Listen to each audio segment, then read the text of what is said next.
Bismillahirrahmanirrahim. Assalamualaikum warahmatullahi wabarakatuh. Waalaikumsalam warahmatullahi wabarakatuh. Bagaimana kalian hari ini? Kabar kalian hari ini? Baik, Bu. Alhamdulillah baik ya. Mungkin di sini kalian belum mengenal saya, jadi di sini saya guru baru menggantikan guru kalian yang kemarin. Mungkin kalian belum mengenal saya kan? Perkenalkan, nama saya Firdawati. Kalian bisa panggil saya Ibu Firda. Iya, Bu.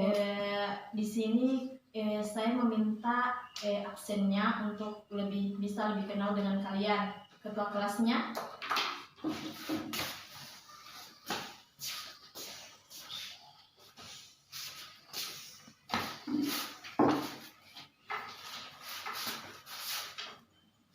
Dengarkan nama kalian ya. Iya, Bu. Siska Hadir. Reni hadir. Mita Sakit, Bu. Anjas Apa? Jadi hari ini kita akan mempelajari tentang anekdot.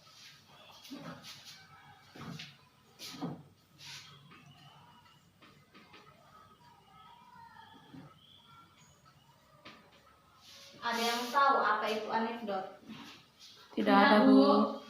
Baiklah, jadi anekdot secara luas bisa diklasifikasikan sebagai sesuatu yang menggelikan atau humor dan sesuatu yang jenaka. Anekdot yang menggelikan menggelitik bagi hati atau perasaan, sedangkan anekdot yang jenaka mengunggah bagi akal dan pikiran. Adapun dalam KBBI, anekdot adalah cerita singkat yang menarik karena lucu dan mengesankan, biasanya berkisar pada orang-orang penting dan berdasarkan kejadian yang sebenarnya.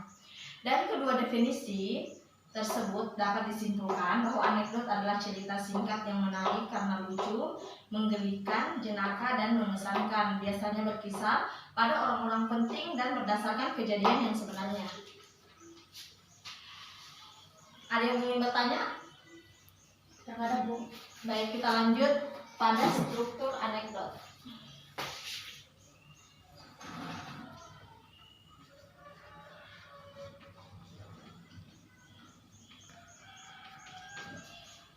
Jadi, di sini struktur anekdot adalah atau susunan teks anekdot terdiri dari 5 bagian.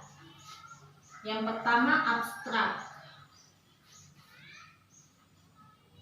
Yang kedua orientasi.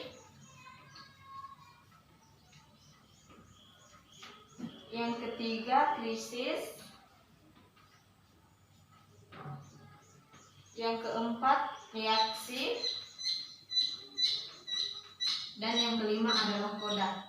Di sini saya akan menjelaskan yang pertama, yaitu abstrak. Jadi abstrak adalah bagian awal paragraf yang berfungsi memberi gambaran tentang isi teks. Sedangkan orientasi adalah bagian yang menunjukkan awal kejadian cerita atau latar belakang bagaimana peristiwa terjadi.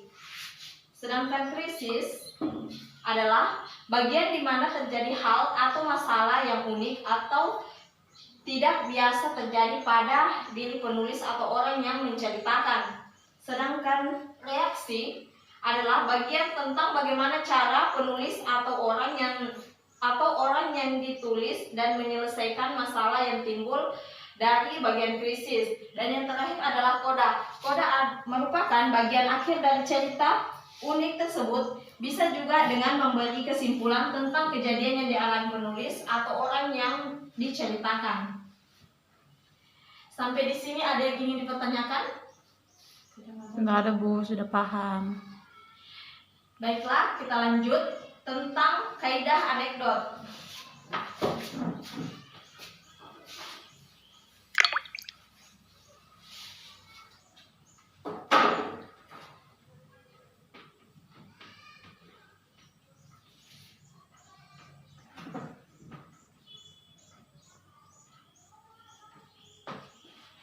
Kaidah anekdot yakni berupa lelucon ataupun cerita mengkritik, di dalamnya terkandung kebenaran tertentu yang bisa menjadi bahan pelajaran bagi khalayatnya.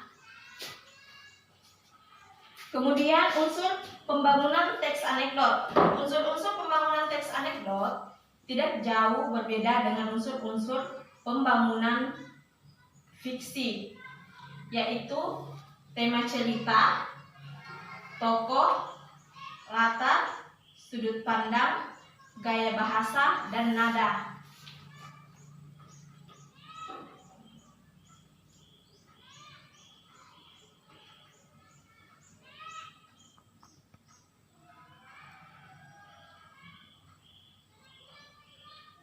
Baik, di sini ada yang ingin bertanya?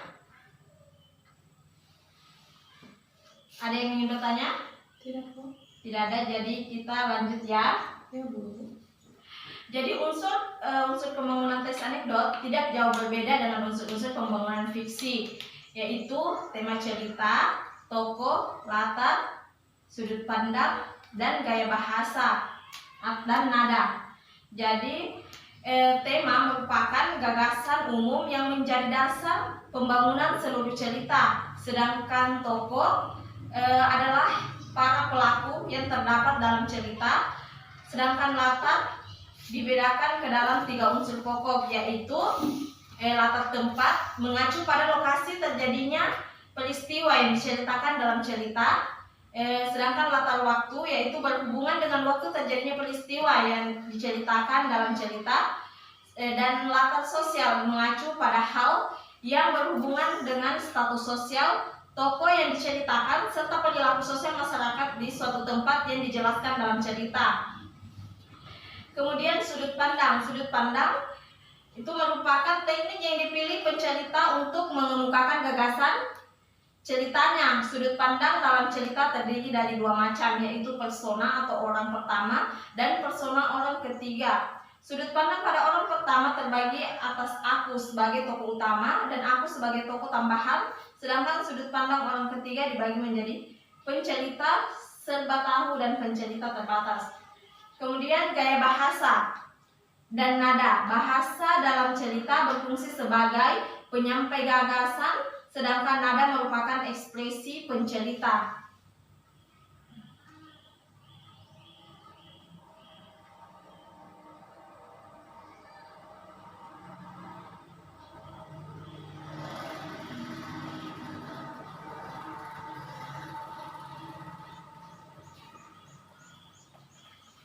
Di sini ada yang ingin dipertanyakan mengenai anekdot? Tidak ada, Bu. Kalau kalian belum mengerti tentang teks anekdot, kalian bisa bertanya ya. Iya, Bu. Karena di sini kita sama-sama belajar. Saya juga di sini sebagai guru baru kalian.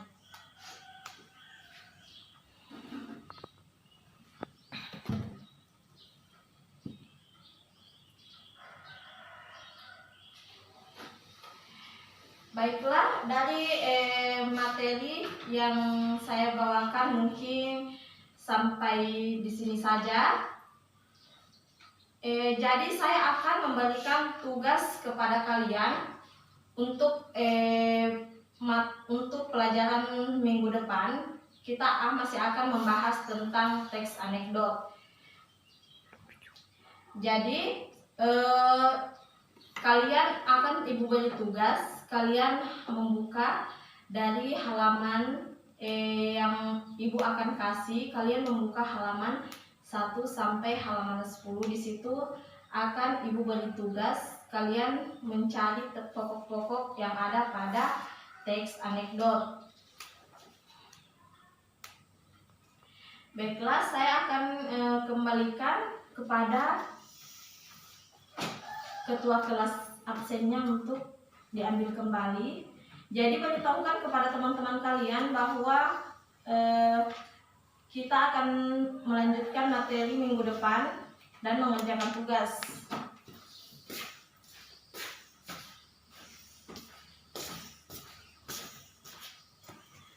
Jadi mungkin sampai di sini saja materi yang bisa ibu bawakan. Tugasnya jangan lupa dikumpul di meja ibu ya. Lebih Ya, dan Bu. kurangnya mohon dimaafkan. Wabillahi taufiq wal hidayah. Wassalamualaikum warahmatullahi wabarakatuh. Waalaikumsalam warahmatullahi wabarakatuh.